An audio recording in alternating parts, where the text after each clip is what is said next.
Hemos aquí desde hace una hora cantado, adorado, celebrado, adoramos al Rey. Hace un ratito oramos por nuestras ofrendas y ya estamos conectados con el resto del mundo. Bienvenidos. Y el resto del mundo también siembra, ¿eh? Nos envían semillas de todas partes y nos dicen que les somos un canal de bendición. Y ojalá que podamos mantenernos siempre a la altura de las circunstancias, siendo de bendición. Gracias por la siembra que llega de todo el mundo durante toda la semana, de todas partes del mundo. Ya te voy a transmitir lo que creo Dios me dijo que te diga antes. Chisme santo, como cada vez que vengo de viaje. Te cuento rápido. Esta gira que comenzó ya casi hace más de un año allá en Buenos Aires, continuó y va a seguir. Dentro de 2 semanas voy a ir a Chicago. Después voy a ir a Tampa, a Orlando, así que ahí nos vemos. Pero en Chicago no, voy a ir a Washington, perdón, en Chicago ya estuve. Voy a ir a Washington dentro de 2 semanas, pero estuve en Chicago, que fue la primera parte de esta gira. Yo siempre te cuento dónde voy porque sé que oran por mi salud, porque oran para que Dios nunca me falte la voz, para que nunca me falle la memoria. Mi oración es que nunca mi cuerpo le sobreviva a la mente, ¿no? Que nunca pierda la mente, porque creo que nada me aterra más que perder la mente, que es lo que más uso y más trabajo y más Dios se vale para usarme. Así que oren siempre por mi cabeza. El día que ella me empiece a orinar acá por la próstata, por todo eso, y empieza a hablar boberías, dice, ya es tiempo de que el tipo este se retire. Espero no llegar hasta ahí. Le mando un saludo a la gente de Chicago. Estas son imágenes de lo que pasó en Chicago. Frío en Chicago. Llegamos y nos recibió un día de nieve. Estaba nevando en el aeropuerto cuando llegamos. Y este es un teatro muy característico de Chicago. Entonces llegó gente, como siempre, mucha gente que nada tiene que ver con las cosas de Dios. Me doy cuenta porque vienen con su cervecita, vienen con su... apagan el cigarrillo al entrar, ¿no? A menos que sean cristianos muy liberales. Me parece a mí que es gente que a mí me fascina, ¿no? Muchos ateos, muchos católicos, muchos agnósticos. Esto fue Chicago, una noche extraordinaria. Mirá qué lindo que es el teatro, parece que fuera literalmente un cuadro, ¿no? Pero se conserva el teatro tal como creo se fundó hace muchos años, todo muy barroco y muy de esa época. Y bueno, una noche fría, ahí estaba calentito, obviamente, con calefacción, pero creo que hacían varios grados bajo cero. Paró un poquito de nevar, nevó otra vez cuando estábamos saliendo, pero fue maravilloso. Eso fue el día martes de esta semana que se fue. Así que gracias por orar, gracias por siempre sostenernos. Y después al otro día nos fuimos a Boston, también muy frío. Estuve cerquita, así a punto de ir a Harvard para sacarme una foto y decir, yo fui a Harvard. Que es lo más cerca que voy a estar de Harvard, pero bueno, por lo menos. Esto es Boston, también un sitio emblemático, como ustedes saben, un estado, una ciudad muy universitaria, llena de jóvenes. Olía muy fuerte, lo tengo que decir, a marihuana, todo como New York. Fuerte, fuerte, fuerte, obviamente está legalizada, pero es un olor que se siente en toda la ciudad, todo el tiempo. Nada más como un detalle de color. Te dice, ¿qué tienen que ver? Bueno, no es que prediqué más feliz ese día, sino que de tanto el aroma, ¿sabes cómo estaba, no? Pero bueno, pero fue divertido igual. Llenísimo. Este fue Boston también, sold out también, lleno total. Es maravilloso porque uno se encuentra con esta gente que, como aquí, de todos los etnias, de todas las razas, mexicanos, colombianos, salvadoreños, dominicanos, esas son las 2 bandejas, las 2 charolas de arriba, y fue maravilloso también, 2 horas 15, 2 horas 20, mucho frío también afuera, muy bien estábamos adentro, pero fue maravilloso también la gente de Boston. Y yo prometí a la gente de Chicago y de Boston mandarles saludos, así que desde acá un saludo muy especial. Gracias por el recibimiento, ha sido muy bueno. Esto fue el jueves. Sí. Martes y jueves. Y ahora dentro de 2 semanas me toca Washington, que ya tampoco quedan boletos disponibles, pero ahí vamos a estar con toda la gente que se apuró para recibir esta conferencia y lo que viene. ¿Estamos listos, gente? Digan conmigo, estoy listo. Muy bien. Este es uno de esos mensajes difíciles de articular o de transmitir, especialmente porque a lo largo de mi peregrinar cristiano y ministerial lo he vivido en decenas de ocasiones y siempre, sin excepciones, es muy doloroso. Seguramente alguna vez conociste a alguna persona que estuvo cerca de la grandeza, cerca de la unción, rodeado de un ambiente espiritual rico, pero a la vez con un corazón incorrecto o con motivaciones equivocadas, que nos puede pasar a nosotros en muchos momentos de nuestras vidas, que de pronto estamos rodeados de unción, rodeados de cosas de Dios y sin embargo empezamos a ver un declive en nuestra vida personal. Yo siempre que hablo de esto me viene a la memoria el cuadro de los soldados romanos al pie de la cruz, que estaban ahí los reclutas comunes contemplando el evento más extraordinario del mundo y sin embargo ellos lo ignoraban, estaban ahí, tan cerca del madero y sin embargo tan lejos de la sangre, ¿no?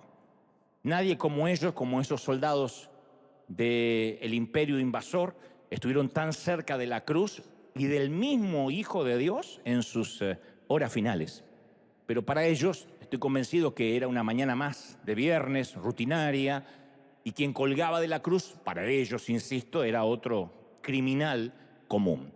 Y lanzaban suertes, dicen las Escrituras, para quedarse con la poca ropa que le quedaba al carpintero o al criminal crucificado. Jugaban por el vestido usado, por la túnica, jugaban por las sandalias, jugando dados al pie de la cruz, imagínate, la locura. A mí me asusta el simbolismo cada vez que recuerdo esta historia porque pienso en nosotros. Digo, ¿cómo puede ser que en ocasiones quiero creer de manera inconsciente, estamos tan cerca de la cruz, pero actuamos como jugadores comunes? Nos acercamos al ungido o nos acercamos a la unción solo para ver qué podemos llevarnos, qué bendición podemos ganar, qué nos toca. O sea, reclamar la herencia de la cruz no significa necesariamente que estemos cerca de quien colgó de ella, ¿no? Uno puede estar cerca de la cruz, insisto, y lejos de Cristo. Y eso es lo que más me aterra. Pero no solo es un mensaje para los que están oyendo, para ustedes, para los que están en casa, sino que es un mensaje que me autopredico. Yo digo, en ocasiones, en algún momento de la vida, puedo estar tan cerca de la cruz, me puedo sin querer alejar cada vez más de Cristo. Podemos pasarnos incluso la vida dentro de una iglesia, dentro de un edificio, incluso sirviendo a Dios, y sin embargo, estar ensimismados en lo insignificante, en lo trivial de la vida, en lo minúsculo, en lo nimio, en lo que no importa. Y en esta historia que tengo para contarte hoy, habla de un hombre que estando muy cerca de la unción, figura como una de las grandes decepciones de la Biblia, uno de los hombres más torpes que ha tenido las Escrituras. Y él estaba justo detrás del telón, detrás de la escena, y su historia, yo estoy convencido que pudo haber sido una de las biografías más heroicas de la Biblia. Pudo haber tenido las características de una historia descomunal y se suponía que de hecho iba a heredar la misma unción que su maestro. Pero algo se ve que salió mal en el proceso de aprendizaje y como los soldados al pie de la cruz estaba tan cerca de la cruz, pero lejos de quien colgaba de ella. Parece que su falta de carácter arruinó lo que pudo haber sido. Que eso es algo que siempre me aterró. Lo que pudo haber sido. Nunca olvidé cuando un predicador alguna vez llegó a mi congregación y habló a la congregación de cuando yo niño me congregaba y decía, algún día vamos a ver en el cielo todo lo que pudimos haber sido, lo que pudimos haber logrado, lo que pudimos haber hecho si le creíamos. No hay peor decepción, aparte lo he visto en lechos de muerte. Hombres y mujeres que se están yendo en la estación final y por lo general no se arrepienten de lo que hicieron, sino de todo lo que no hicieron, del tiempo que perdieron, de las oportunidades que desperdiciaron. De manera que yo digo siempre, lo que pude haber sido siempre me aterra si es que cada día yo tengo que achicar la brecha entre lo que Dios quería para mí y lo que yo estoy haciendo para alcanzar ese propósito. Y este hombre de las Escrituras era el asistente ideal, era quien se encargaba de programar todas las citas de su jefe, nunca le faltaba a su jefe un buen café si él estaba, tenía siempre a mano un paquete de toallitas húmedas para las manos del excéntrico profeta. Y cuando comenzamos a leer la historia, existen buenas razones para creer que algún día este asistente, este segundo a bordo de Eliseo, iba a tomar su lugar, iba a ser de alguna forma el que iba a tomar el sitio del profeta principal. Al menos ese era el patrón. De hecho, así fue que había sucedido con el propio Eliseo cuando heredó una doble porción de su señor Elías. Este asistente tiene un nombre olvidable, pero que la mayoría quizás alguna vez escuchó: Giezi. Claro, nadie le pone Giezi al hijo, como nadie tampoco le pone Judas al hijo. Judas, vení para acá. Nadie le pone eso, a menos que sea la suegra que lo haya bautizado, si no, nadie le pone eso. Este tipo se llamaba Giezi, y nadie se llama Giezi a partir de este Giezi. Y obviamente este era el heredero orgánico, insisto, el siguiente en la línea de cargo del profeta. Es ese a quien alguna vez vimos y decimos: este tipo tiene lo necesario, esta mujer, porque independientemente del género, tiene lo necesario para que algún día tome el timón principal. Yo hablo de esa gente que es prometedora. Yo no fui un muchacho prometedor, no sé si lo creen o no, pero nadie me vio a mí de flaquito tocando la batería diciendo: este va a ser un predicador. A mí siempre me decían: el que toca ahí la batería, o la batería se toca sola. O sea, pasaban 2 veces para que me viera. Nunca fui prometedor, pero que hay gente que es prometedora, que usted dice tiene algo. Y aunque tal vez no predique, no cante en las líneas ministeriales, uno dice: pero tiene algo, tiene un fuego. Bueno, este de la historia tenía eso. Y Giezi estaba a solo un paso de la grandeza. Y por no esperar el tiempo perfecto, cometió un grave error de arrogancia. Este mensaje que te voy a transmitir ahora está lleno de perlitas, de gemas, de perlas de la corona. Son como gemas semiescondidas, algunas están muy a la vista, voy a hacer que las notemos, otras están semiescondidas, y diría el Señor: el que tiene oídos que oiga, y el que no, que se despierte y empiece a oír. Pero hay algunas gemas muy reveladoras que, mientras que ayer el Señor me daba este mensaje, yo decía: wow, no lo había visto. Y a pesar de que llevo años en este peregrinar, insisto, no había visto ciertas cosas que quiero compartirte hoy, por la misma ofrenda que vas a poner después. Para comprender la profundidad de la caída de este caballero, se llama Giezi, hay que escuchar también la historia paralela de la ascendencia de otro tipo, otro personaje llamado Naamán. Estos 2 hombres coincidieron en ciertas circunstancias milagrosas que incluía a Eliseo, el profeta al cual Giezi servía, y en un momento, después de encontrarse, se separaron, Giezi y Naamán, y ambos se dirigieron en direcciones absolutamente opuestas, antagónicas. Uno tocó fondo, y después que tocó fondo logró ascender. El otro, absolutamente en las antípodas, cayó desde la altura del ministerio a un abismo, y en su descenso arrastró a su propia familia. Esta es la historia que más me aterra. El otro, lo de Naamán, tiene que ver con el toque milagroso de Dios, y no digo que me acostumbro a su toque, pero es como que me familiarizo con lo que Dios puede hacer, pero me asusta lo que le pasó a Giezi. Naamán era el jefe del Estado Mayor, el secretario de Defensa y el máximo estratega militar de la nación siria. Era el principal general militar del país, pero al mismo tiempo el tipo estaba atrapado por una enfermedad infecciosa y fatal. Segunda de Reyes 5:1 relata que en este hombre era valeroso en extremo, muy amado por el rey de Siria, pero leproso. Arruinado por una palabra, por una palabrita, por un estigma en una nota al pie de página, pero leproso. A veces quien parece más poderoso o quien parece más glamoroso puede ser derribado por cosas que aparentemente son insignificantes y ocultas, pero ahí están. La enfermedad del dolor, yo siempre digo que nivela a los poderosos y a los pobres. En la conferencia esta que acabo de dar yo decía: el dolor no está confinado a los caseríos, a los asentamientos, a los cordones de emergencia. El dolor también maneja un Porsche y también colecciona palos de golf. El dolor también contempla el suicidio en una bañadera, en una bañera con sales y jacuzzi. El dolor no está confinado a sitios de pobreza necesariamente. Y no importa lo bien conectado que una persona esté o qué lugar ocupe en la escalera profesional, socioeconómica, política, el dolor nunca discrimina estatus. Y las lágrimas manchan las almohadas con fundas de seda finas, así como las fundas gastadas de algodón. Las lágrimas son para todos, en algún momento de la vida.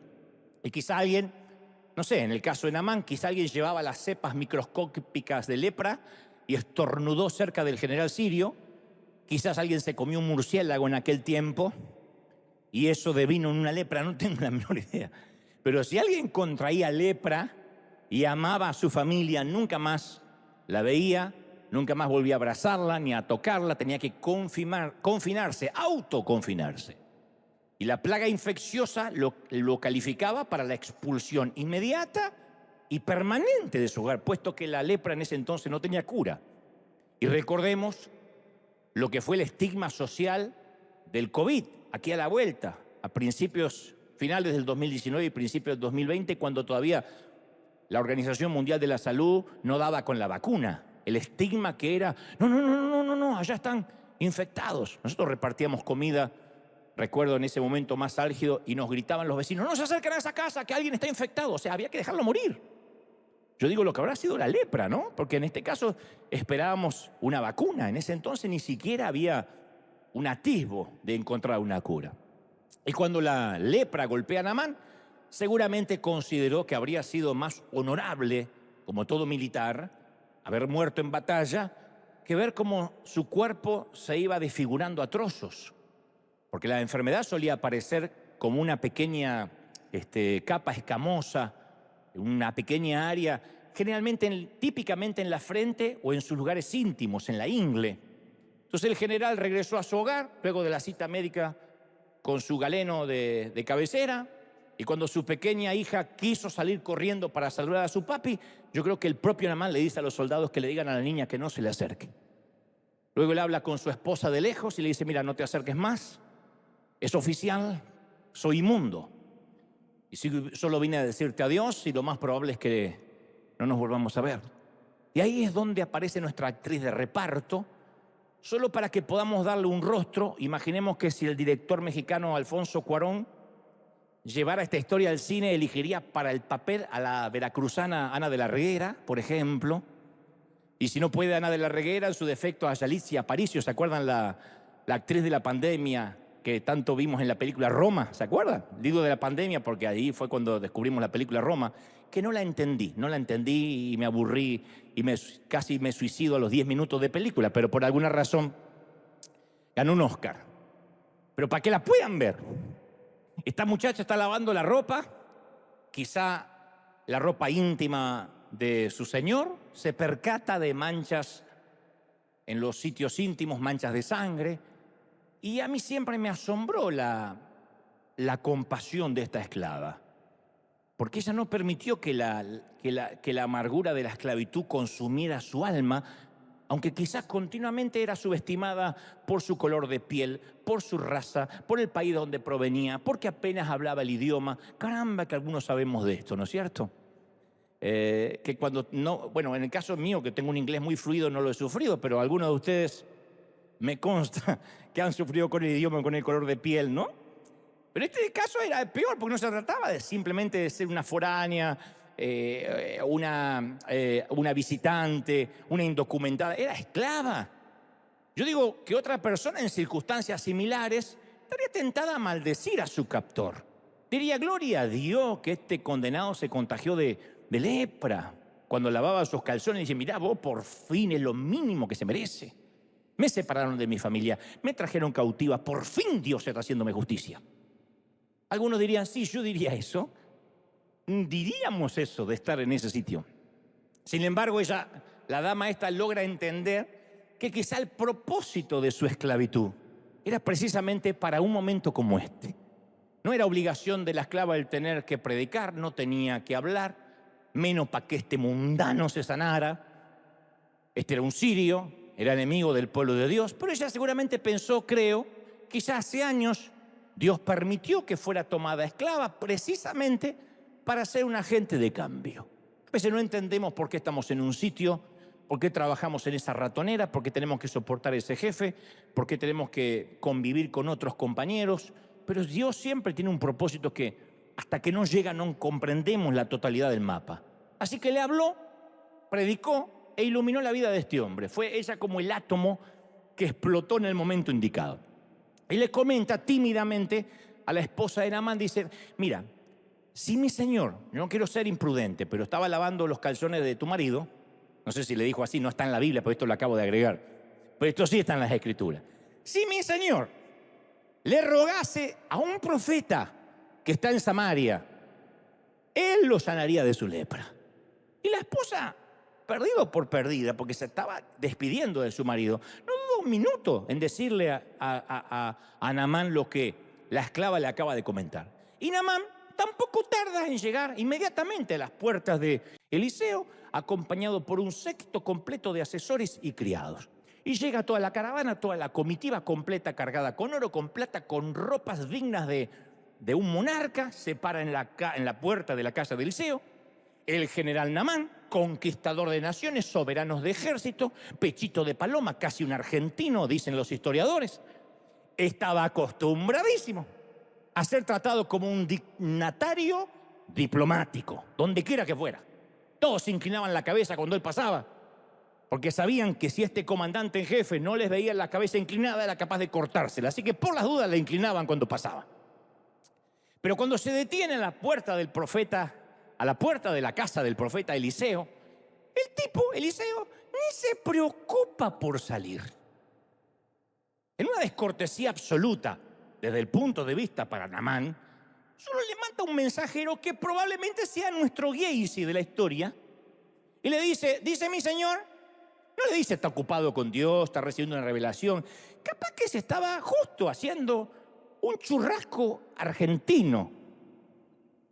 Que cuando uno come eso, otra cosa es comer arepa, burrito y esas cosas, pero cuando uno come de verdad,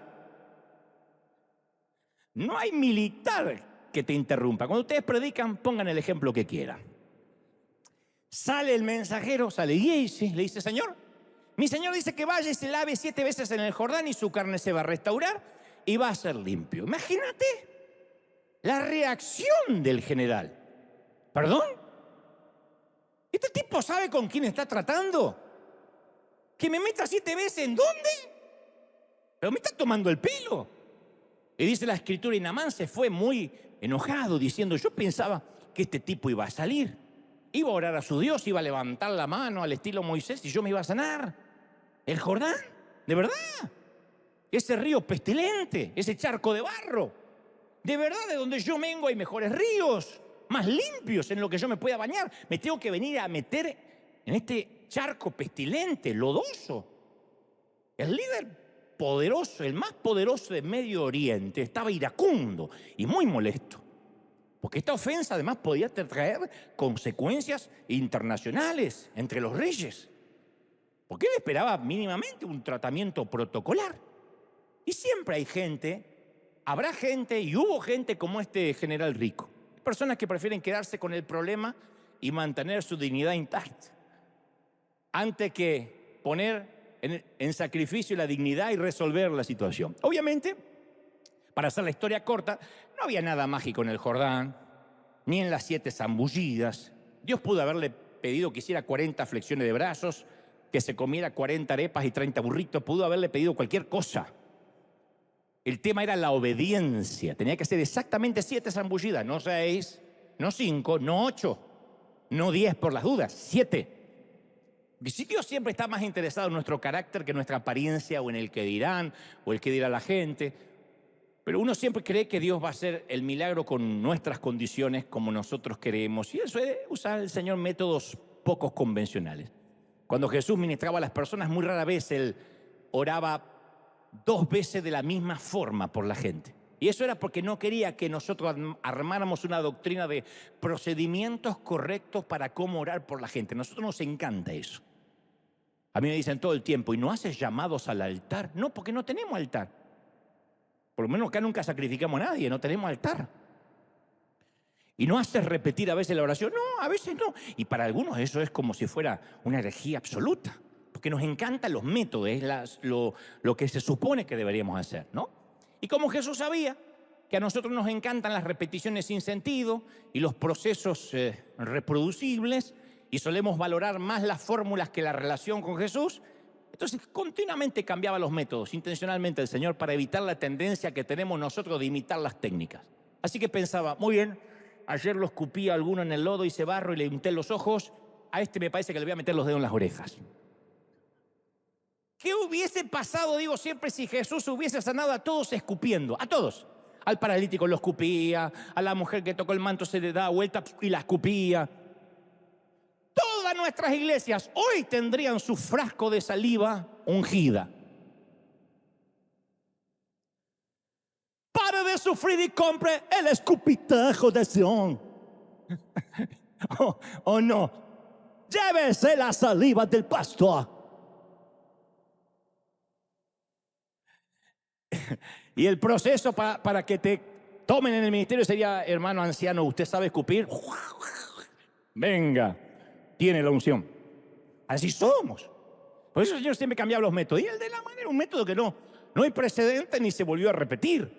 Volviendo a nuestra historia, el deteriorado héroe de guerra está maldiciendo al profeta. Entonces uno de sus propios esclavos, que venían con Naamán en el séquito, en la comitiva, tembloroso le susurra: mi general, perdóneme que me meta. Tal vez dicen, según estuve estudiando, que tenía algo de ascendencia mexicana. Ahí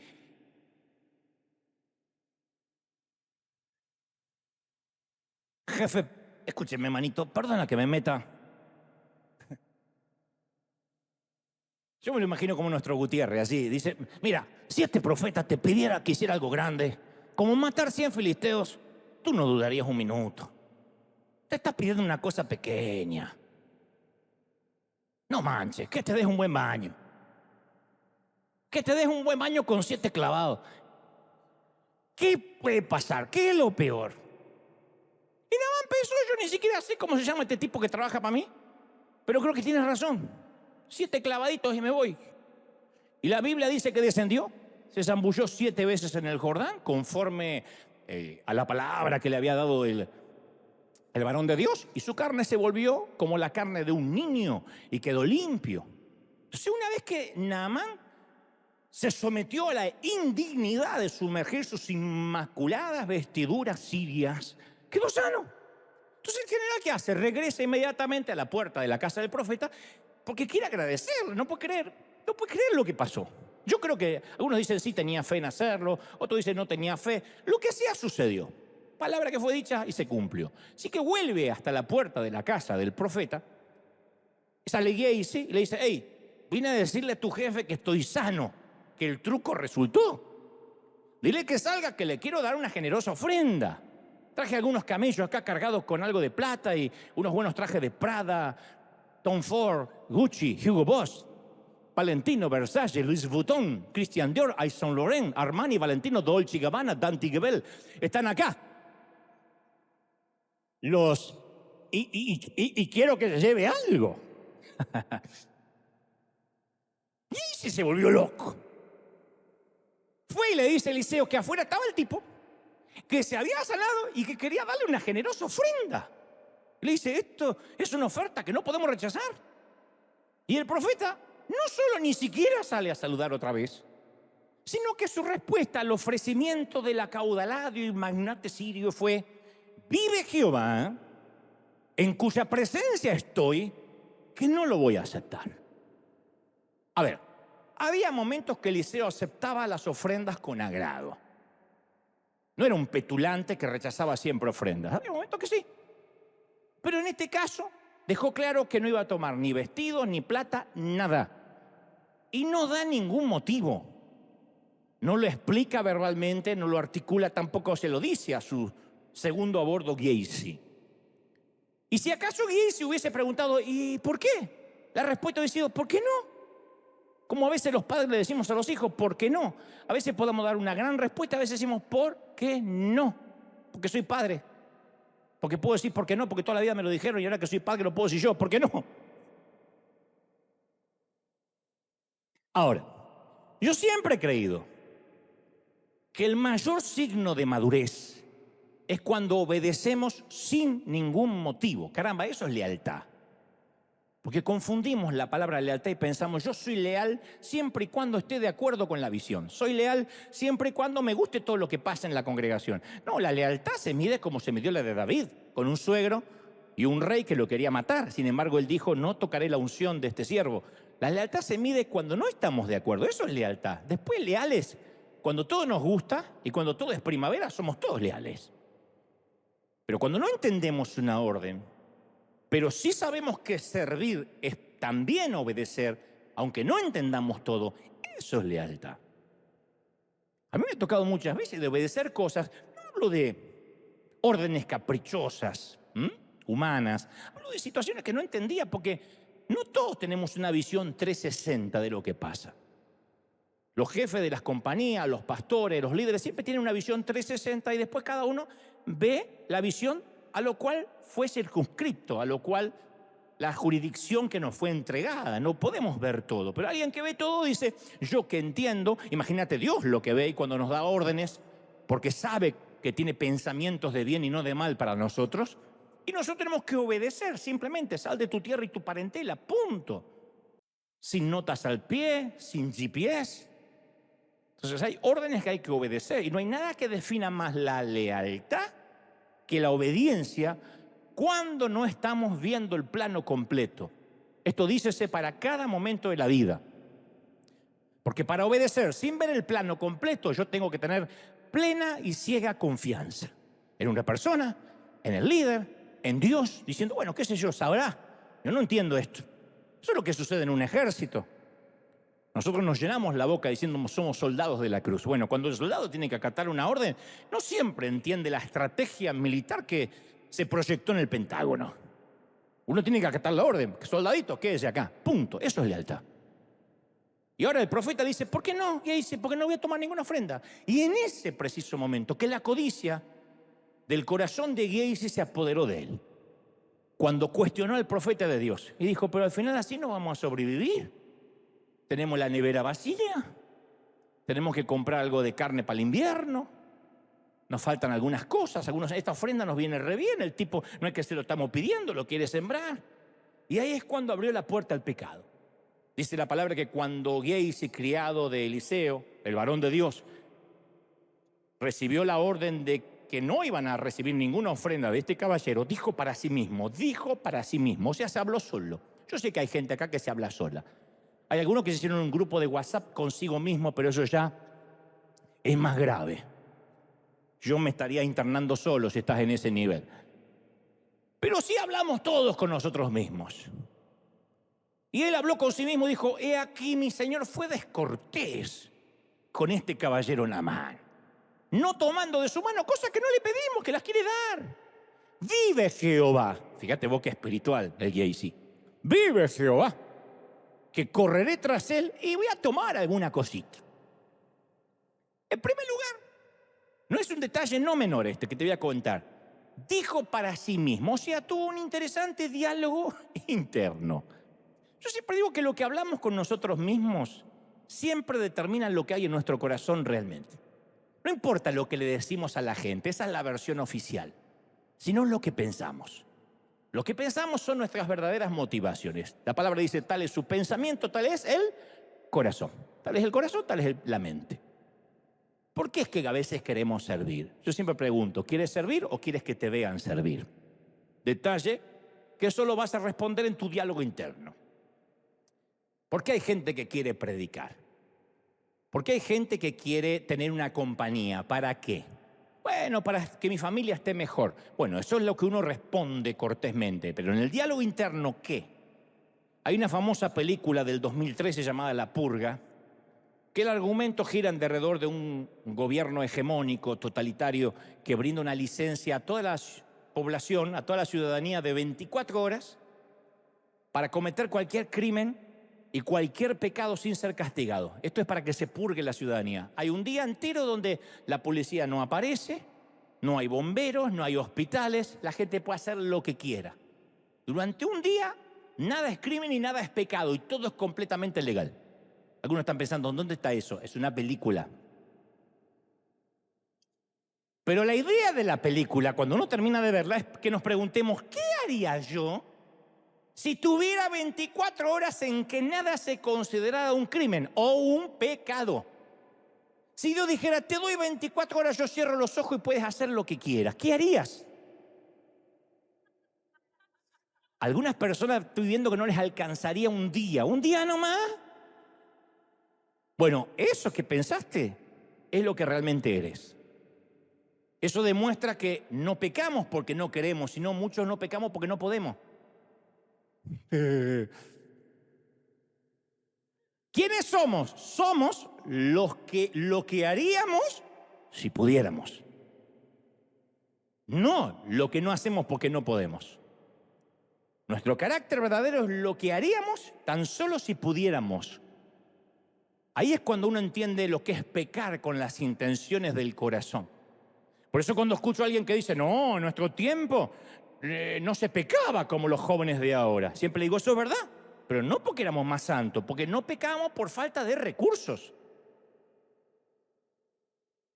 Hoy la pornografía, la promiscuidad está al alcance de un celular. Nosotros no sabíamos ni a dónde buscarla. Se paraba ahí en la iglesia, decía, hermano, caí en pecado. Decíamos, cuente, ¿a dónde se peca? No teníamos idea. No sabíamos cómo ni dónde pecar, pero lo habríamos hecho de haber tenido lo necesario. Eso somos. Entonces el diálogo interno revela lo que Gacy realmente es, no lo que él muestra delante del profeta, lo que él tiene en su corazón. Esa codicia no nació ahí. Eso viene de hace tiempo. De la abundancia del corazón termina hablando la jeta. Y otro detalle que no es menor es que el profeta Eliseo dijo, vive Jehová, en cuya presencia estoy, que no tomaré ninguna ofrenda. O sea, quiso decir, Dios está vivo y yo tengo que dar cuenta de mi comportamiento. Pero ahí se repite una parte de esa frase. Dice, vive Jehová, que yo correré tras Naamán y tomaré de él alguna cosa. O sea, omitió las palabras en cuya presencia estoy. Solo dijo, vive Jehová. Me consta que Jehová está vivo. Pero a pesar de estar tan cerca de Eliseo, no conocía la presencia del Dios de Eliseo. Porque no pudo decir en cuya presencia yo también estoy. Gacy sabía que Dios hacía milagros, sabía que era un Dios poderoso, sabía que él no estaba al servicio de un profeta timador. Sabía que la unción estaba sobre Eliseo, pero nunca había conocido su presencia. Tan cerca del madero, sin embargo, tan lejos de la sangre. Tan cerca de la cruz, pero tan lejos de Cristo. ¿Podemos conocer gente así dentro de la congregación? Él admiraba la unción del profeta, pero nunca amó al profeta.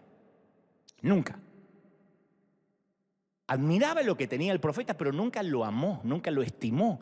A juzgar por esta desobediencia, esta deslealtad arbitraria, abierta. Él no quería la unción de Eliseo. Él quería lo que podía conseguir con esa unción. El dinero, la fama, el reconocimiento, el prestigio. Hay gente que no quiere la unción, ni pagar el precio de la unción. El pueblo de Israel le dijo a Moisés, ve tú a la presencia de Dios y dinos qué quiere, pero no sea que nosotros nos metamos ahí y muramos. Y prefirieron vivir toda la vida de una espiritualidad prestada, una relación vicaria con Dios, ser nietos de Dios en lugar de ser hijos. Y hay gente que dice, sí, a mí me cae bien la unción, pero para pagar un precio no. Sí, el hombre de Dios me cae bien, pero tampoco como para amarlo. Y ahí se representa a aquellas personas que están más enamoradas del éxito que de la gente, que de las almas, de la foto que del proceso, del carácter. Y Gacy usaba a Eliseo para sus propios planes y dolorosamente ocultaba una doble agenda. Salomón dijo, el que anda con sabios se vuelve. Como sabio se vuelve. Pablo añadió, hermanos, sed imitadores de mí y mirad los que así se conducen, porque tenéis ejemplo en nosotros. Pero a veces, a pesar de que tenemos un mentor o conocemos a alguien que ama la presencia de Dios, la codicia y el orgullo pueden más que el querer aprender o imitar lo bueno de alguien más. A veces la codicia nos puede cegar.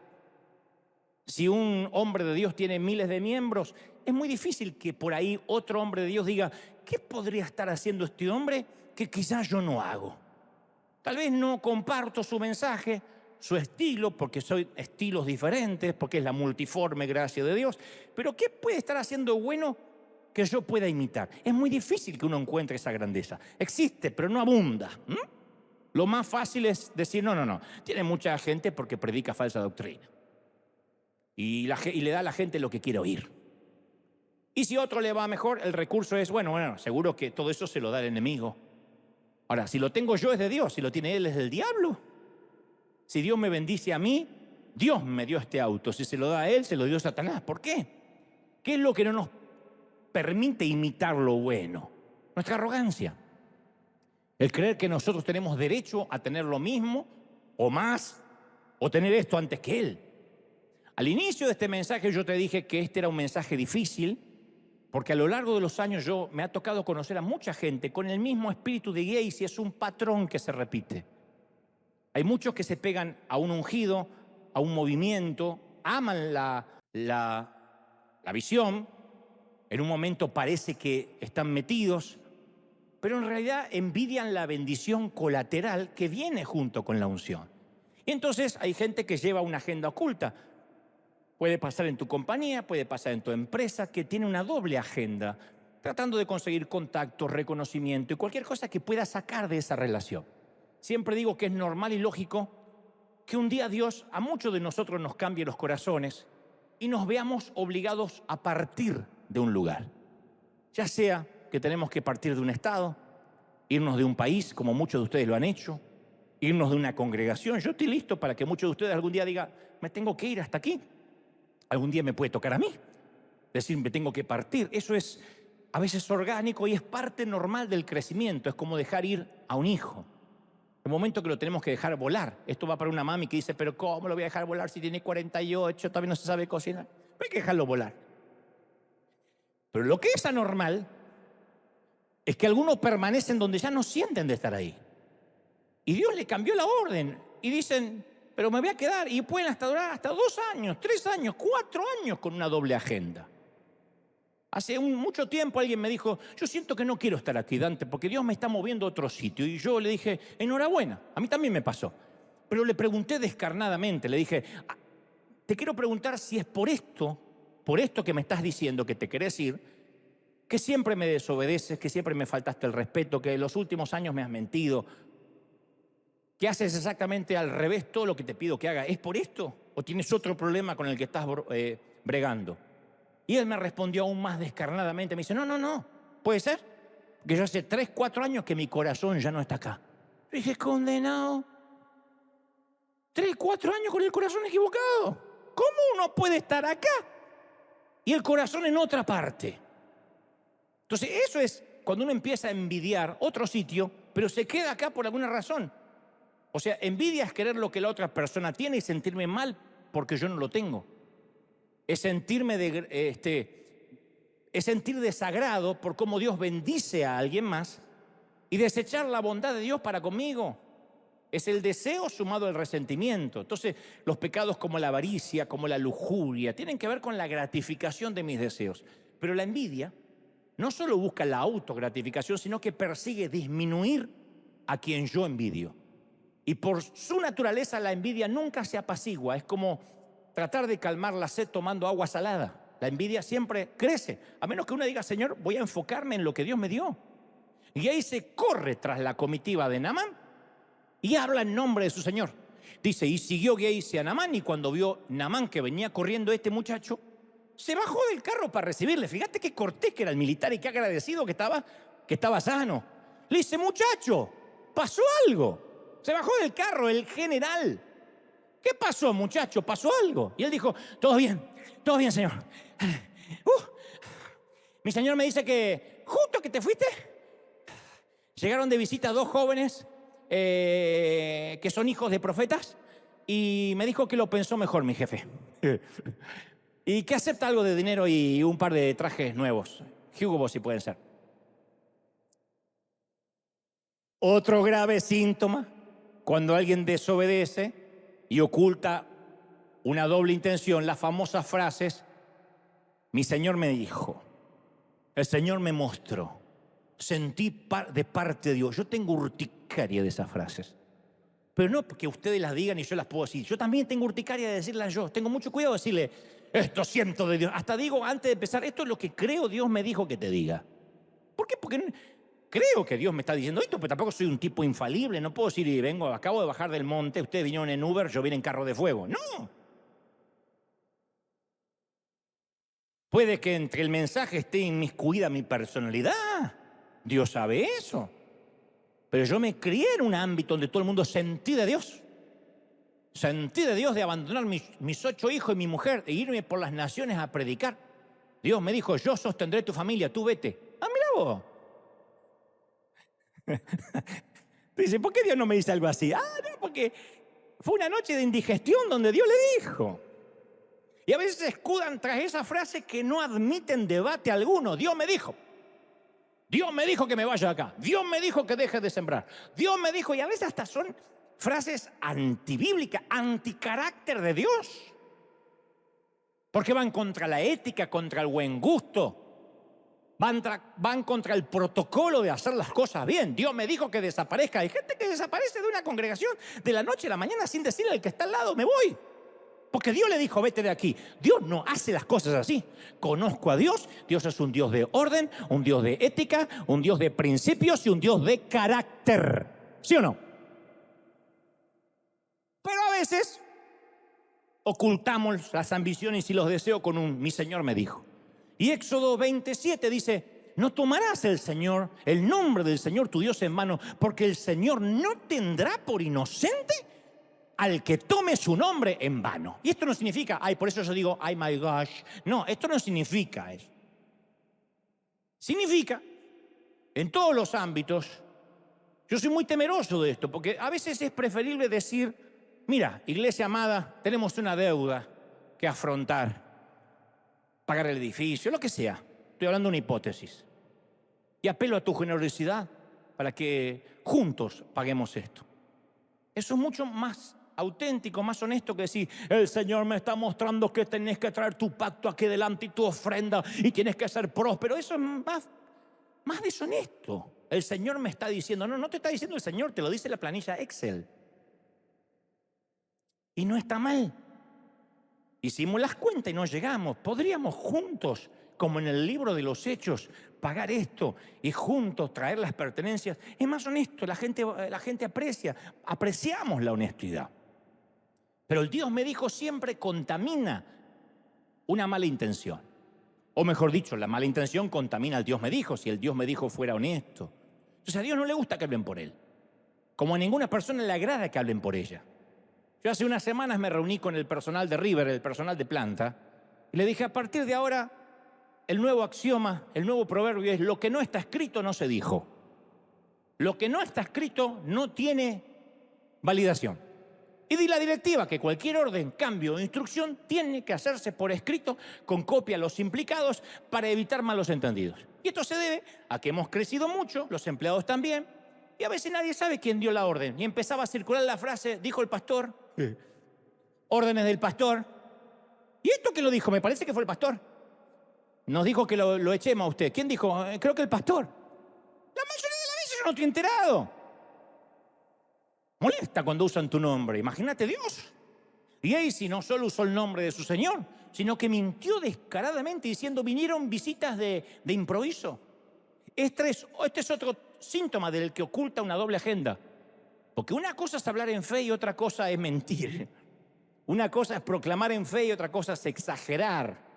La cosa es que Naamán le cree al asistente y le dice, ¿solo 2 trajes para estos 2 visitantes y algo de dinero? No, está bromeando. Yo estoy muy feliz. Toma al menos 150 libras de plata, un par de trajes de Armani para esos jóvenes que vinieron de visita. Tómate lo que quieras. Y Gacy no pudo rechazar semejante oferta.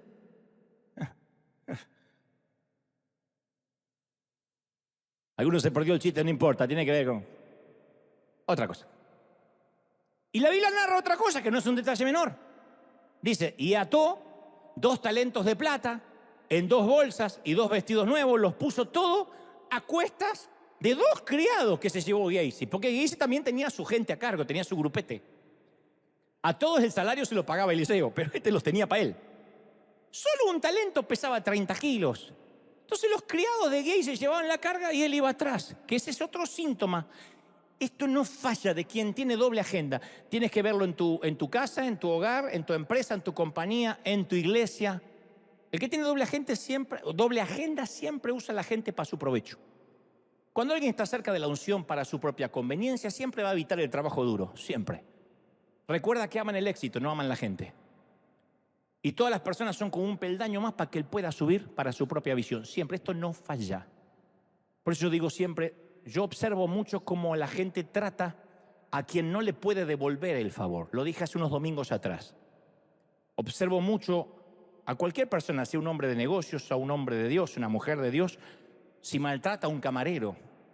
Hay gente que tiene, no sé, como algo contra los que sirven, contra los camareros. Nos pasa aquí en el café, nos pasa en el bookstore. Gente que es maltratadora serial. Como somos un hospital del alma, entendemos. Digo, pobrecito, le deben gritar todo el día en la casa de vivir con la suegra, la hija y la madre, y viene acá y se desquita. No obstante, habla de que no le importa a la gente. No puede adorar a un Dios que no ve y maltratar a gente que sí ve.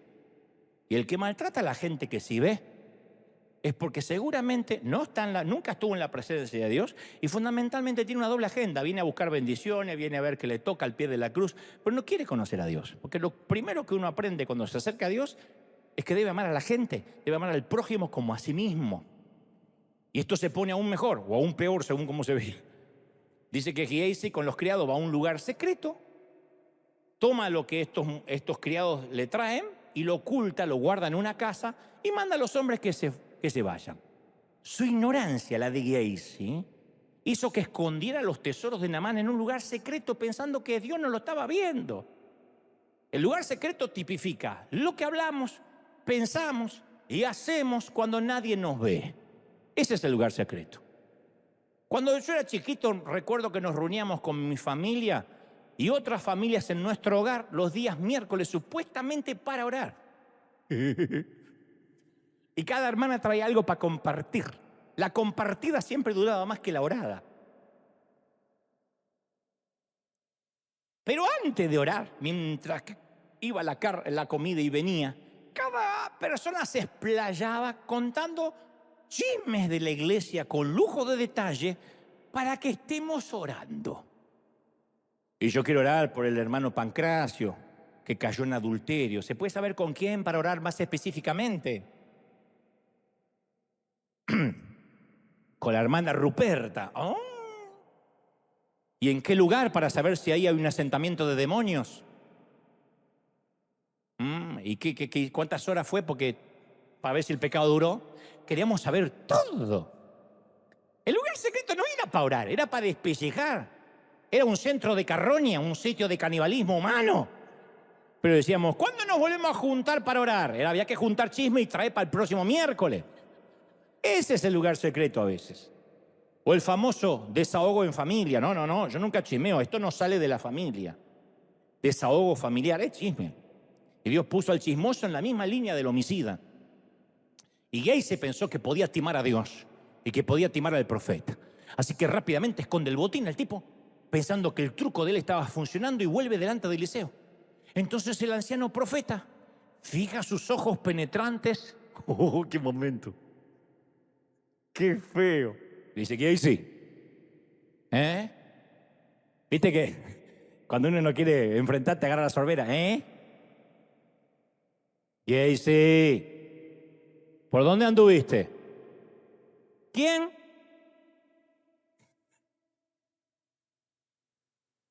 Gehazi, ¿por dónde anduviste? ¿Yo? Sí, en ningún lado, señor. Gehazi tuvo la oportunidad de decirle la verdad a su pastor, pero subestimó al viejo profeta y pensó que podía ser más listo que él. Entonces Eliseo le dijo, ¿no estaba también mi hijo? Hijo, ¿no estaba también mi corazón ahí? Cuando tú corriste tras el carro para ir a buscar lo que yo dije que no íbamos a recibir. A mí me conmueve esa frase, porque no es un grito, no es un profeta que está hablando iracundo, en un exacerbado ataque de nervios. Está diciendo, hijo, no estaba mi corazón ahí. Te está diciendo, ¿por qué me defraudaste? A veces creemos que Dios no ve ciertas cosas, pero nos olvidamos que Él examina lo profundo de nuestros corazones y que el corazón de Dios está ahí también. El corazón de Dios, puede que el pastor no esté ahí, pero el corazón de Dios siempre va a estar. En los momentos de nuestras más oscuras noches del alma, cuando caemos, cuando nos sentimos débiles. Y aquí viene la gema, otra perla de la corona. Eliseo dijo, de verdad, mi hijo, ¿crees que es tiempo de tomar plata? De tomar vestidos, olivares, ya sea ovejas, bueyes, siervos, siervas. ¿De verdad crees que es tiempo? No le dijo que estaba mal, sino que no era el tiempo, no era su tiempo de tomar ofrendas. No era su temporada para cosechar. No le dijo, está mal tomar ofrenda. Él había tomado ofrenda muchas veces. Le dijo, no es tu tiempo. Esta es tu temporada de obedecer. No te pedí algo difícil, no te pedí que fabriques plutonio. Te dije, no tomes ofrenda de este tipo.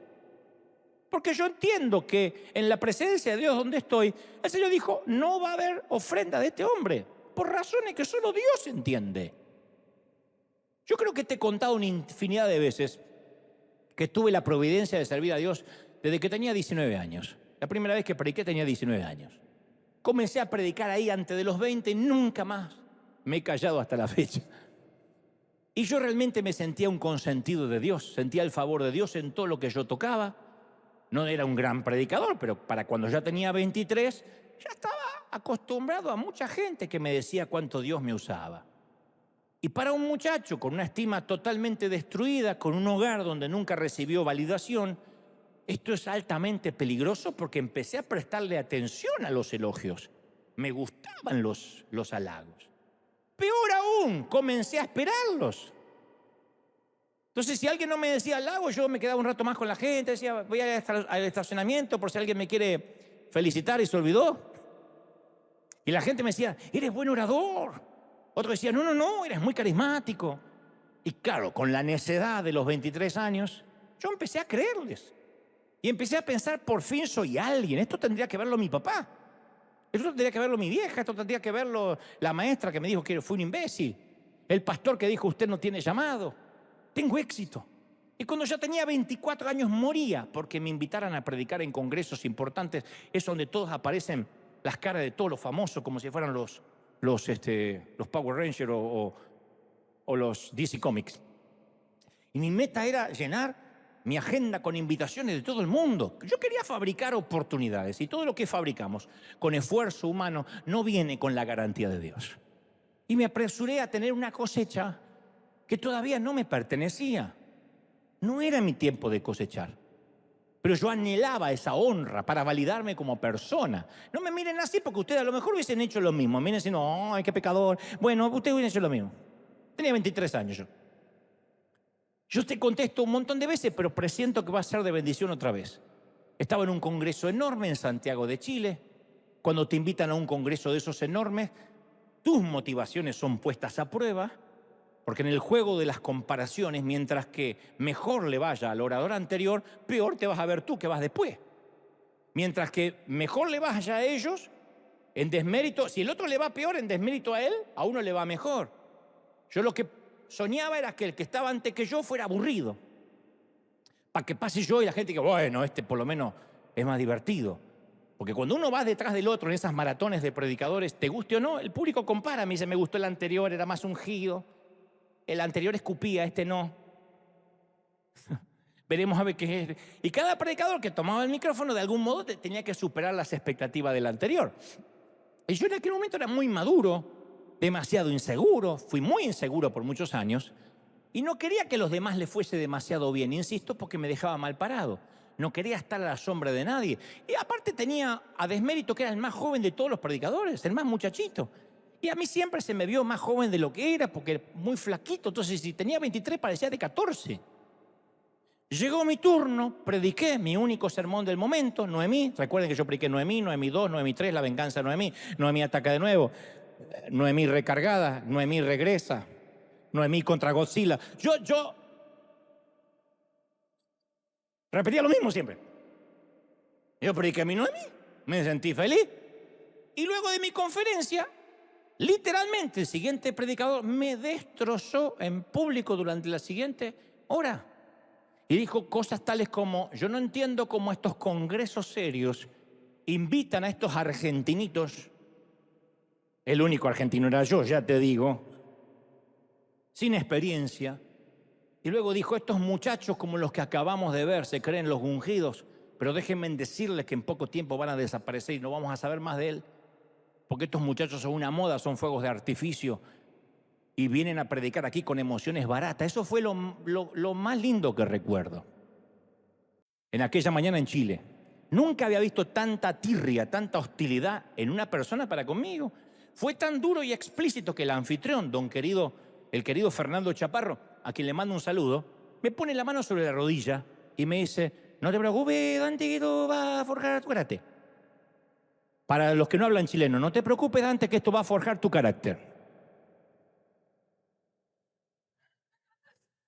Y luego, con el transcurrir de los años, ese predicador que masculló todo tipo de epítetos y adjetivos contra mí, me terminó invitando a su iglesia en Panamá. Uy, no tenía que haber dicho, a su iglesia. A su iglesia, en donde sea. Y por supuesto que fui. Y cenamos juntos. Parece que el tipo no se acordaba. Ahora pensaba que yo era otro. Pero eso me hizo acordar la historia de una vez. Un estudiante del seminario subió a predicar con mucha confianza y bajó humillado. Y Spurgeon le dijo: si hubieras subido como bajaste, habrías bajado como subiste. No se consigue honra a base de buscar honra. Se consigue honra a base de dar muchos años honra. Y cuando no reconocemos las temporadas y no discernimos los tiempos proféticos, es cuando torpemente queremos una cosecha que todavía, no dije nunca, que todavía no nos pertenece. Es cuando vemos a alguien contar un testimonio que se hizo desde abajo, que se inventó solo. Hay mucha gente que dice: yo hice solo y el Señor solo me levantó y nunca nadie fue mi mentor y nadie me ayudó. Eso es robar la honra de alguien más y tratar de obtener la propia en un atajo, en una temporada que todavía no te corresponde. La honra sola te va a alcanzar, las bendiciones solo te van a alcanzar. Y el problema de Giesi no fue la ofrenda, sino que según Eliseo no era tiempo de tomarla. Cuando nos apresuramos a querer una cosecha que todavía no está lista para ser levantada, abortamos el plan de Dios en nuestras vidas. ¿Me están siguiendo, sí o no? Hay temporadas que Dios quiere que seamos cola de león, pero a veces nos apresuramos y terminamos siendo cabeza de ratón y quedamos condenados a ser un roedor por el resto de la vida. Y Dios quería que seamos cola de león por un tiempo. Giesi pudo haber heredado una triple porción de su Señor. Recuerden que Elías tenía una unción, Eliseo una doble porción. Él podía haber tenido una triple porción. La unción de Eliseo se la llevó a los huesos, porque tuvo un segundo a bordo que se apresuró a buscar la honra humana. Pero lo peor vino con la sentencia del profeta. Dijo: por tanto, hijo, la lepra de Naamán se te va a pegar a ti y a tu descendencia, a tus hijos para siempre. Y él salió de delante de Eliseo blanco como la nieve. Giesi recibió uno de los juicios más rápidos de la historia de la humanidad y su sentencia se cumplió de manera instantánea. Porque la Biblia dice que salió de la casa blanco como la nieve. No solo Giesi contrajo lepra, que comienza con una pequeña mancha sospechosa en la piel, sino que Giesi fue cubierto instantáneamente con el mismo nivel de lepra de Naamán cuando iba a lavarse el río Jordán. Cuando recibió la lepra de Naamán, Giesi inmediatamente lo recibió en un estado avanzado, marcado por la misma piel decolorada que Naamán tenía justo antes que se sumergieran las aguas del Jordán. No fue una lepra como la de Naamán.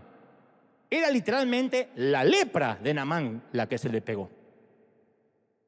Giesi creía que trabajaba para su propia agenda, pero al estar bajo autoridad, la codicia lo dejó leproso. Y su familia fue afectada por él haber querido jugar con la presencia de Dios. Sus hijos se vieron afectados, también se contagiaron de lepra. El secreto de Giesi fue reemplazado por la tragedia pública. Una mala decisión y la vida se termina tal como la conocemos. Una cosecha antes de tiempo, la fregamos.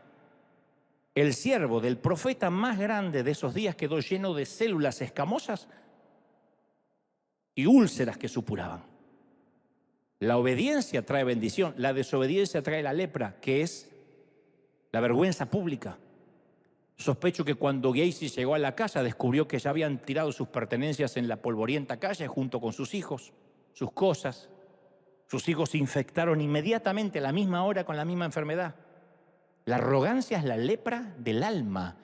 Hoy quizás no vamos a quedar leprosos, pero esto es una imagen, un símbolo, una metáfora, una hipérbole de lo que significa jugar con la presencia de Dios, tener una doble agenda en lo que sea. No servimos a Dios ni para escalar. Y te lo cuento, no estoy, criticándote yo desde un umbral. Yo te conté, todavía sigo cometiendo errores, pero caramba, tengo muy claro lo que me pasó en Chile. Lloré como un chico ese día en el hotel. De hecho, tenía que predicar al otro día y me fui antes de la vergüenza. Y en el avión le decía, Señor, no voy a predicar nunca más. Este hombre me avergonzó y el Señor me dijo, estoy probando tu carácter. Porque si hubiese subido como bajaste, habrías bajado como subiste. Estoy probando tu carácter, estoy probando tu temperamento, tu forma de ser. No te paraste ante un gentío para que te inviten para ser famoso. Querías servirme, ¿te acuerdas que querías servirme? Y servirme a veces es tomar la cruz. Servirme a veces es el desmérito de la gente. Hay una obra que se llama Amadeus, que en el latín significa amado por Dios, que el devoto Antonio Salieri tiene el ardiente deseo de crear música para Dios, pero no tiene el talento, no tiene el don. Y le pone furioso como Dios derramó tantos dones en un genio musical más grande que él, el que jamás existió, llamado Amadeus Mozart. Y Salieri no hay un día en la obra que no se pregunte por qué Dios premia a este mocoso, un chiquito malcriado, cuando él tendría que tener el don. Él anhela también crear música para Dios, no es que tiene malas intenciones. Y la envidia de Salieri, el querer levantar una cosecha que no es de él, lo lleva al resentimiento, al engaño e intenta hacer pasar como suya una de las obras de Mozart. Y ahí deviene en una tragedia. Porque él cree que Dios tiene la obligación de hacerlo mayor que Mozart, que Dios me lo debe, que me lo merezco. Y es cierto, él no tenía el don de Mozart, pero tenía otro. Él tenía el don de estar cerca del hombre de Dios, aprender de él, beber de su sabiduría, sentarse a sus pies y esperar su tiempo, esperar su herencia, su legado. Es como Juan el Bautista, que supo que era el amigo íntimo del novio y dijo, ese es mi sitio, yo tengo que menguar para que él crezca. Pero Salieri, al igual que Gacy, no pudo esperar el tiempo perfecto, cometió un grave error de arrogancia, tan cerca del don, tan lejos del ungido, tan cerca del madero, sin embargo tan lejos de la sangre, tan cerca de la cruz y tan lejos de Cristo. Mis queridos, Dios nos libre de apresurarnos a nuestro tiempo de cosecha. Hay un tiempo de esperar. Si eres mami, hay tiempo donde tus hijos no te van a agradecer nada, porque son chiquitos y porque dependen absolutamente, desde pañales para comer, para caminar, para ir al colegio. Y si ahora estás sufriendo porque no tienes el agradecimiento, te estás apurando una temporada. Va a venir un tiempo y va a venir la adolescencia donde ni te va a hablar por ahí. Y le vas a hacer una molestia. El agradecimiento va a venir cuando ya estés quizás en los años altos y él empiece a valorar, cuando él sea padre, cuando ella sea madre, lo que tú hiciste por ellos. Pero si uno quiere cosechar ese agradecimiento ahora, uno se amarga. ¿Pero por qué no tengo? ¿Pero por qué no me reconocen? Yo también me amargué mucho cuando en Argentina las comisiones, los comités pastorales me ignoraban. Yo era un muchachito, bueno, es un loquito. Muchas veces pasaban imágenes de los estadios y a mí me sacaban, ponían a Palau, no sé, a otros visitantes, a otros hombres, a Freyson, a Conde, a mí me sacaban, no. Yo sabía que la orden es sáquenlo a este. Y me dolía, pero el Señor lo permitía para decirme, no es una cosecha que vas a recibir ahora. La honra te va a alcanzar, la honra es esquiva cuando la buscamos, la fama es esquiva cuando la buscamos. La fama es una gran prostituta que se acuesta con uno y mañana con otro. Y cuando uno anda detrás de la fama, es tan sutil, es tan efímera, que nos deja con un vacío de que nunca nos alcanza. Siempre hay gente que no nos va a conocer, siempre hay gente que no valora lo que hacemos. Entonces la fama, la bendición, cuando hablo de la fama bien entendida. Te daré buena fama para con Dios y para con Dios y con los hombres, dijo el Señor a Abraham. Hablo del reconocimiento. Va a venir o quizás no venga nunca. ¿Y qué? Tenemos que orar para tener una sola agenda y que esa sea la que Dios haya escrito para nosotros.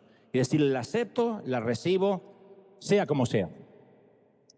Vamos a celebrar al Rey. Dale un aplauso al Rey de Reyes. ¡Aleluya! Ponte de pie y dale un aplauso grande, grande al Rey de Reyes, al Señor de Señores. Si crees que Dios te habló esta mañana, ¿tú lo crees? ¡Aleluya! ¿De verdad que lo crees? Cierra ese aplauso grande. Dile, Señor, gracias. Has hablado con tus hijos hoy. Te exaltamos, Rey. Bendito eres. Levanta tus manos al cielo un momento. Antes de despedirnos vamos a orar. Padre, yo he hablado lo que creo me has dicho a tu pueblo. Señor, levante las manos todos. Los que están en casa, los que están aquí. Si alguien está por primera vez, quiere recibir a Cristo en el corazón, diga, Señor, entra en mi vida, perdona mis pecados, perdona mis canalladas. Ayúdame, Señor Jesús, a caminar en tu senda, que gracias por la cruz. Pero ahora todo el mundo vamos a orar para estar cerca de quien colgó de esa cruz, quien resucitó al tercer día y estuvo en ese madero. Levanta las manos y dile, Señor, yo me rindo a una sola agenda, la tuya. ¿Qué es lo peor que puede pasar si Dios está al control? Recuerda que Dios nos pedirá cuenta por nuestras motivaciones. Recuerda que las distracciones también catalogan como el peso del cual el escritor de los Hebreos dijo que debíamos despojarnos. No solo el pecado, el peso. Y Dios está pidiendo enfoque. Dios está pidiendo enfócate en la agenda, en una que yo escribí. Y cuando tú te entregas a Él, ese Señor que puede enviar un ángel durante la noche, en una noche puede cambiar tu ministerio, tu vida, tu empresa, tu familia, para siempre. Todos orando, todos. Los que tengan el bautismo del Espíritu intercedan como conmigo ahora, como conviene. Intercedan como conviene, como el Espíritu Santo les da. Pero todos orando. Yo quiero, iglesia, escucharte orar ahora. Dile, Señor, me rindo a una agenda de los cielos. Lo que tú tengas. Aunque tenga que renunciar a lo que me gusta, aunque tenga que renunciar a lo que yo creo que siento, aunque tenga que renunciar a los planes, a los proyectos propios, Señor, dame tu agenda. Dios dará dirección a aquel que se lo pida. Aquel que le diga, Señor, dame dirección, Dios te la va a dar. Nunca he jugado a tientas con Dios. Dios es un Dios informado, que si te da una visión, te dice cómo ir y te da los medios y los recursos para alcanzar. Cree que Él está atrás de esto. Cree que Él ha abierto puertas. Levanta las manos y dile, Señor, yo me rindo a una sola agenda. Y los que alguna vez hemos estado con doble agenda, con una agenda oculta, los que alguna vez estuvimos en un sitio para alcanzar, para lograr algo, Señor, perdona nuestra torpeza. Hemos sido tan torpes, hemos sido tan botarates, hemos sido tan imbéciles. Señor, perdona tanta torpeza y ayúdanos a que nuestro corazón se parezca más a ti, que crezcamos a la estatura de la plenitud de Cristo. Yo estoy orando para que el Espíritu Santo selle estas palabras ahora. Todos orando, todos. Los que tengan el bautismo del Espíritu, todos intercedan conmigo ahora. Clamen. Oro para que el Espíritu Santo esté llenando, impartiendo ahora. Niños, jóvenes, ancianos y adultos. Espíritu Santo, sella estas palabras. He hablado al intelecto, pero sé que tu Espíritu ha hablado donde yo no puedo llegar, al corazón, a los tuétanos, al interior. Imprime una doble porción de tu Espíritu. Vamos, levanta las manos, iglesia. Bebe. Presencia del Espíritu, todos orando. Señor, una doble porción del Espíritu. Aquí en casa, en Asia, en África, en Oceanía, en América, en Europa. Derrama tu gloria ahora. ¿Cómo no te va a bendecir el Señor? ¿Cómo no te va a ungir el Señor si en sus manos te tiene esculpido? Padre, presencia del Espíritu, sopla. Estoy orando por nuestro carácter. El Señor me muestra que Él va a seguir probando nuestro carácter. Bendito examen. Señor, que seamos obreros aprobados. Aprobados, no solo respaldados, aprobados. Ayúdanos, Señor. Levanta las manos, mi querida, y dile: Señor, me he apresurado por una cosecha que todavía no me pertenecía. Suelto lo que no es mío y espero en Dios. Dice el Señor: mi cosecha será más grande de la que tú puedes llevar. Mi gloria es más grande de la que tú quieres. Mi unción es mayor de la que tú pretendes. Reciba, reciba, reciba. Todos, todos, todos, todos. Ahí está. Ahí está la mano de Dios. Ahí está, ahí está, ahí está. Todos, todos, todos, todos. Padre, doble porción de tu espíritu. Gracias, Señor, por este momento. Más, más, más, más. Jóvenes, clamen a Dios para que Dios abra puertas inimaginables. Dile: Señor, si tú usaste a este hombre en Argentina, ¿cómo no me vas a usar a mí mucho más? Como siempre te digo, corres con ventaja. No tienes ningún síndrome. Seguramente tienes más recursos de lo que yo tenía. Dile: Señor, yo quiero más. Pero no quiero el éxito, no quiero lo que se ve, quiero ese precio, quiero la unción, quiero que tú me abras las naciones, quiero las almas. Dame las almas o me muero. Uy, rica. Todos orando, todos. Padre, gracias por esta mañana.